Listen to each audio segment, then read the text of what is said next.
Am I the a-hole for breaking my lease? This one comes from Agreeable28444. I recently signed a lease for a place and everything has been going great. Recently, though, management decided to upgrade the elevators. Now you have to scan your key card every time you use them.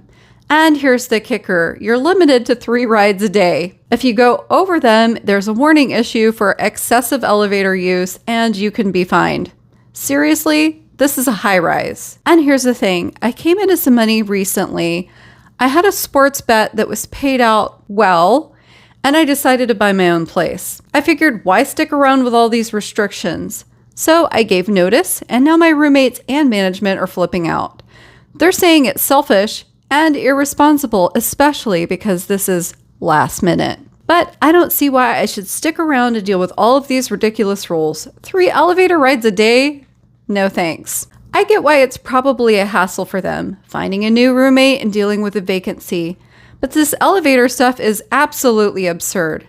If they're going to throw all these weird restrictions at us, I feel like I'm within my rights to peace out.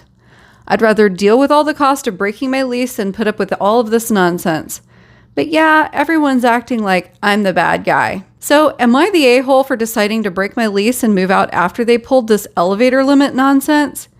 Feels like they pushed me out with their very own policies, but I'm getting some major feedback from everyone around me. The thing is, by restricting your elevator access, they're completely changing the nature of your tenancy. I don't like elevators and I try to avoid them if I can, but riding an elevator 4 to 5 times a day doesn't seem like excessive use. You might have to take trash downstairs, go to the gym, you might have a job, and possibly a social life. If you have appointments, this might add up to 6 or 7 times up and down that elevator. If you have to go grocery shopping, there's another trip. Seems like your building has probably been having elevator problems and they're probably trying to reduce the usage, but in a high rise 3 times a day, that's ridiculous and I wouldn't be surprised if that's illegal. Since they changed the conditions of your building use, I believe that you're justified in breaking your lease and leaving, and you're doing the responsible thing by paying your way out. So, not the a-hole here. What do you think about this building's new elevator policy? Would you break your lease if you were in this situation?